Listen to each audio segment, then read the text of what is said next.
Sejam muito bem-vindos, amados irmãos e irmãs, à reflexão do Evangelho deste domingo, o Evangelho de Mateus, capítulo 16, versos de 13 a 19.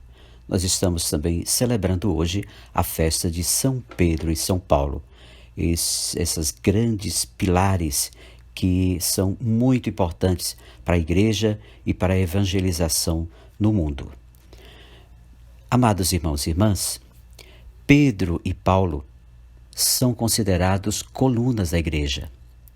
Pedro recorda mais a instituição, Paulo, o carisma e a pastoral. Exerceram extraordinários trabalhos, atividades diferentes, em campos diferentes. Desentenderam-se também. Apesar de divergirem nos pontos de vista e na visão do mundo, o amor de Cristo e a força do testemunho os uniram na vida e no martírio. Em ambos, quer na vida, quer no martírio, prolongam-se a vida, paixão, morte e ressurreição de Cristo. Conheceram e experimentaram Cristo de formas diferentes, mas é único e idêntico o testemunho que deram de Jesus. Por isso, são figuras típicas do cristão com suas fraquezas e forças. Fortes no anúncio, foram corajosos até o fim no testemunho de Jesus. A missão de quem reconhece Jesus. Veja, o texto de hoje pertence a uma seção maior, que provavelmente se prolonga até o verso 28. É dentro desse contexto que Pedro recebe a revelação de que Jesus é o Messias. Contudo, o que Pedro vê em Jesus não é fruto da especulação, pois Jesus é o Messias plenamente humano a ponto de enfrentar a morte. Pedro, pedra sobre a qual Jesus edificará a sua igreja, torna-se pedra de tropeço. Porque não pensa as coisas de Deus. Ao contrário, está agarrado à mentalidade da sociedade estabelecida, que espera um Messias glorioso e poderoso e por isso mesmo rejeitará Jesus, levando-o à morte. A seguir, Jesus mostra as consequências para quem reconhece que ele é o Messias. Em síntese, o reconhecimento de Jesus, Messias, conduz ao testemunho e à cruz. O processo de Pedro é um processo de conversão, que o leva a identificar a sua vida com a do Mestre.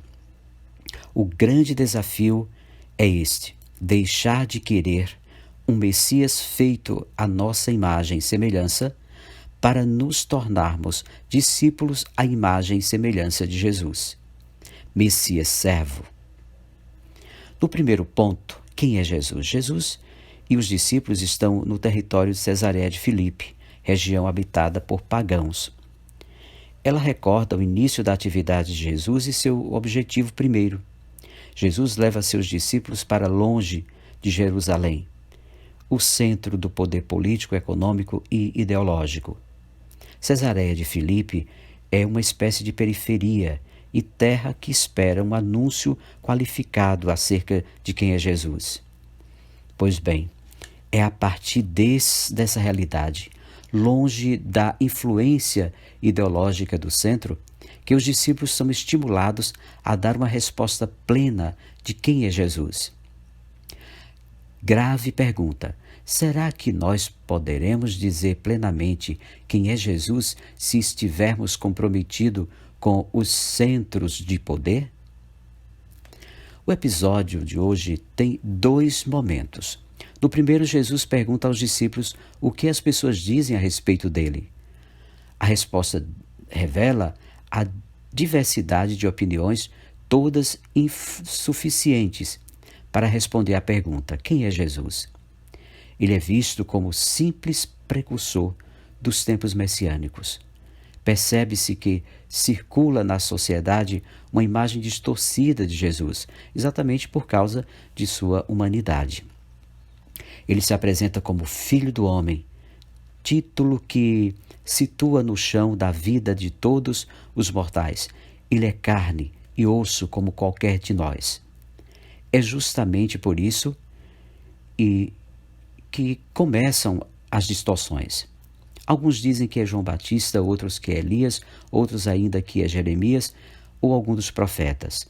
De acordo com essas opiniões, certamente importantes, Jesus não ultrapassa a barreira do velho, pois está simplesmente inserido na tradição profética. No segundo momento, Jesus interpela diretamente os discípulos que haviam visto sua luta para implantar a justiça do reino. Para vocês, quem sou eu? A resposta de Pedro mostra imediatamente quem é Jesus, o Messias, o Cristo, o Filho do Deus vivo. Essa resposta é um dos pontos altos do Evangelho de Mateus, cuja preocupação é a de apresentar Jesus enquanto o Emanuel, o Deus conosco, o Salvador, Jesus, Deus salva. Jesus é a realização das expectativas messiânicas, o portador da justiça que cria sociedade e histórias novas. Ele supera, portanto, a barreira do velho e introduz a novidade. No segundo ponto, vemos a comunidade que nasce do reconhecimento de quem é Jesus. Reconhecer Jesus desse modo é ser bem-aventurado, porque através dele o cristão mergulha no projeto de Deus realizado em Jesus. Ninguém chega a entender quem é Jesus a não ser mediante o compromisso com suas propostas, a justiça do reino, que são as mesmas do Pai. Reconhecimento, ou seja, o reconhecimento de Jesus, não é fruto de especulação ou de teorias sobre ele, e sim de vivência do seu projeto, que é a prática da justiça. É a partir de pessoas que o confessam, como Pedro, que nasce a comunidade. Essa confissão é forte, como a rocha, porém não é fácil confessar. Jesus mostra que a comunidade cresce e adquire corpo em meio aos conflitos. As portas do inferno ou o poder da morte, onde forças hostis procuram derrubar o projeto de Deus. Jesus confia grande responsabilidade de liderança a quem o confessa como Messias. Pois é, a primeira função do líder, apresentada no Evangelho de hoje, é manter de pé a esperança da comunidade em torno da justiça que inaugura o reino. E isso, evidentemente, não se faz só com palavras. Em segundo lugar, mediante o contínuo processo de conversão, confissão, testemunhar que a salvação e a vida provém de Deus. Aspectos da conversão está bem demonstrado nos versos 21 a 23, onde Jesus mostra como realiza seu messianismo através do sofrimento, rejeição e morte, ou seja, enfrentando o centro do poder que mantém a injustiça causadora. A confissão ou a conversão de Pedro e dos cristãos é a conversão ao Cristo, que sofre, é rejeitado e morre por causa de sua luta pela justiça do reino. Confessar é aderir a Ele, com todas as consequências que o testemunho acarreta. Simão Pedro e com ele a maioria das pessoas gostaria que Jesus fosse do jeito que ele quer. O Mestre não é do jeito que nós imaginamos, mas ainda, pelo fato de ser o Mestre, quer que nós sejamos do jeito que ele é.